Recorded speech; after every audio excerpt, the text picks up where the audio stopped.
Hi everyone, welcome to my fall slash autumn reading TBR list. These are basically all the books that I would like to be able to read from September through November. These are books that have basically been on my TBR maybe for quite some time. I have a couple new ones, but basically these give off the autumn vibes.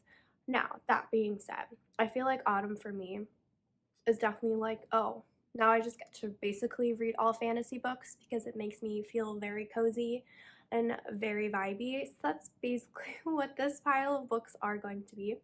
I think before October starts, I am going to put out another TBR that will be predominantly more spooky or maybe more atmospheric books for the month of October.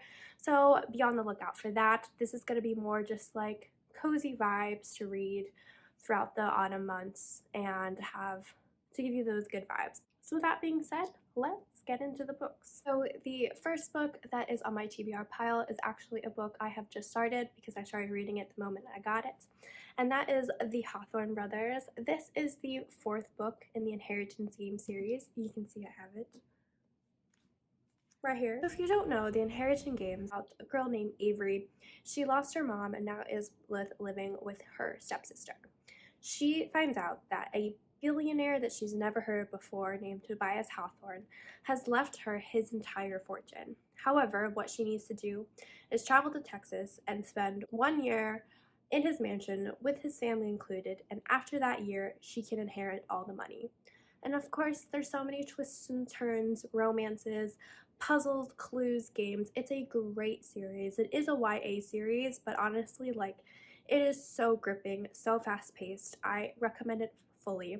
And this is the fourth book. I will have to say though that the first three books are its own kind of complete story. It follows Avery, it follows her journey, the four Hawthorne brothers. Everyone's kind of involved. This book does step away from where the three books ends, and it does follow two of the brothers in that series. So it is a little bit different tone, different vibes. So I would still recommend the first three to read that, and then you can go into the fourth book. But so excited to pick this up. I'm already like 200 pages in, and I am loving it. The next book on my TBR list is Assistant to the Villain by Hannah Nicole Meyer. I don't know how to pronounce the last name, but hopefully forgive me. I believe this author is pretty big on TikTok. It is her debut novel, and it follows Evie, who ends up becoming the assistant to the villain in her town.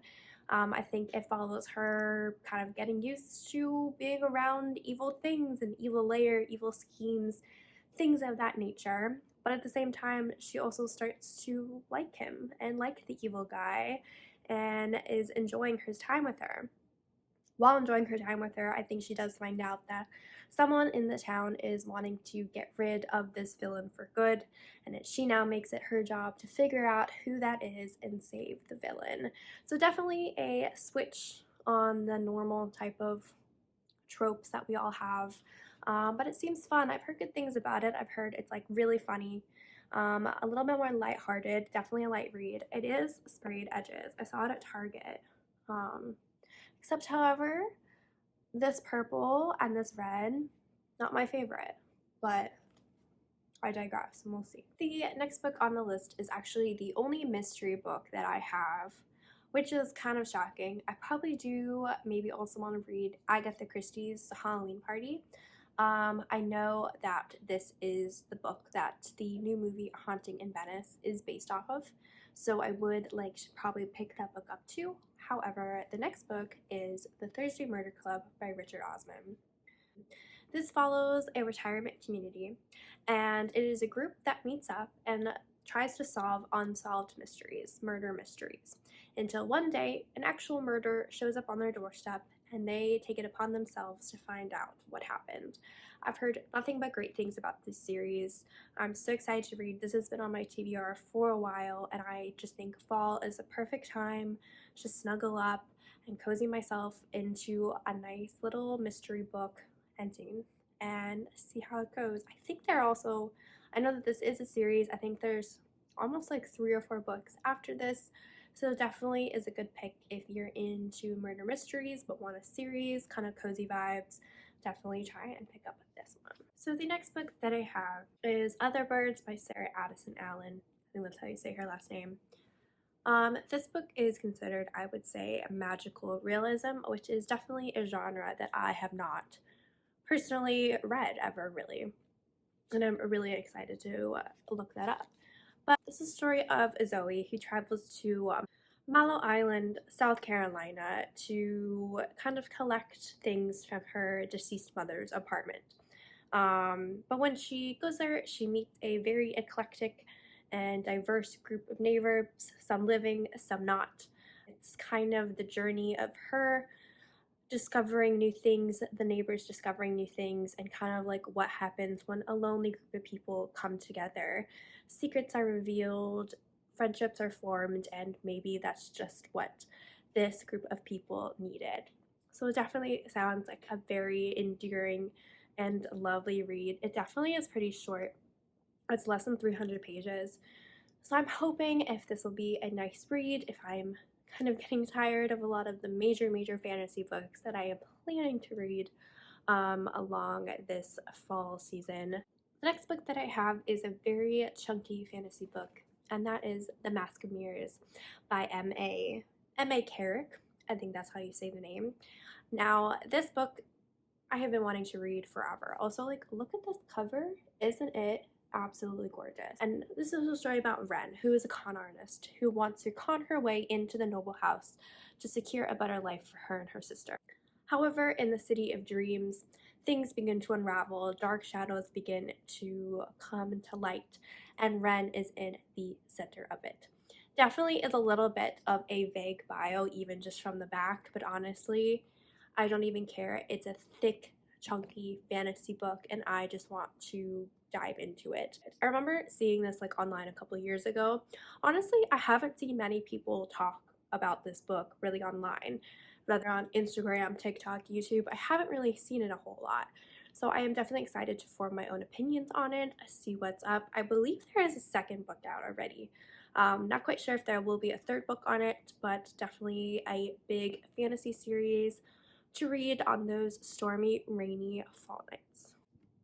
The next book is The Strange Case of the Alchemist's Daughter by Theodore Goss. Now, I've heard nothing but great things about this series, and it sounds so good. If you are a literature fiend and you love gothic horror and science fiction type of old time books like Frankenstein, Jekyll and Hyde, that type of thing, you would love this book.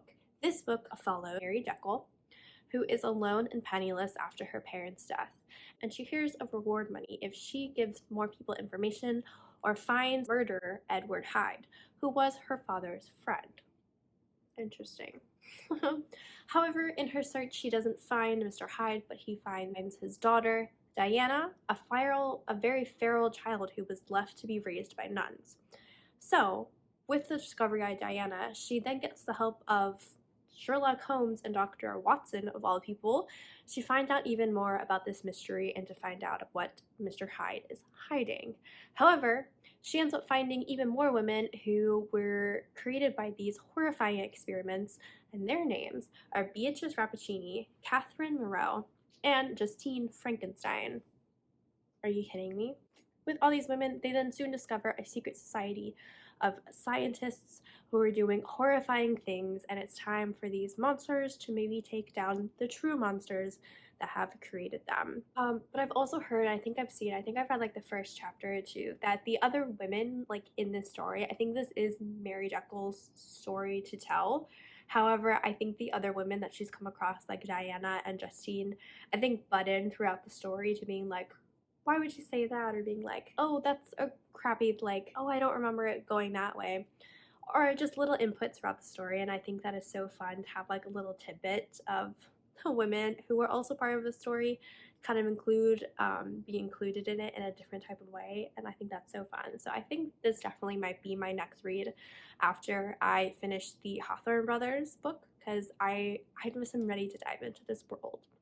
Down to the last two books that I have on my fall TBR. This one is A Natural History of Dragons, a memoir by Lady Trent. by, though, Marie Brennan. Also a very cool cover too as well. I was also watching Katie is reading one of her reading vlogs a while back, and she was looking for something to read that had the world of dragons in it because she had just finished reading The Fourth Wing and was craving something. I myself also just finished The Fourth Wing. Yes, I am unwell. Yes, I am so ready for November to the second book to come out. However, besides that, in its own right, this book sounds so sweet and so intriguing. So this follows Isabella, Lady Trent, who is a world-renowned dragon naturalist. She is the top woman who knows everything about dragons. She is the woman that you go to, the books are written about. She is a know-it-all. However, it wasn't always like that, and this follows her story from her becoming the first really predominant woman in her field and coming up to that, and everything to know about dragons and how a woman follows her passion no matter how many people say that, you know, you can't do it because you're a woman. There are also full page illustrations in it as well, and it just seems like such a nice, fun read. And to also still have dragons in it if you are kind of in your fourth wing hangover and are kind of still wanting a little taste of that world. I've also heard that this book is very similar to an encyclopedia of fairies. So if you read that book, I think you might like this book too.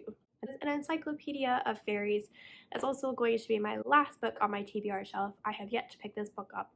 This follows Emily Wilde as she is creating the very first encyclopedia of fairies. So she journeys to this new town to learn all about the Fae lore, and all of these types like that.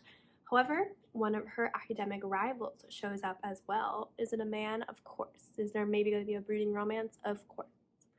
Is there maybe going to be a brooding romance there? Maybe.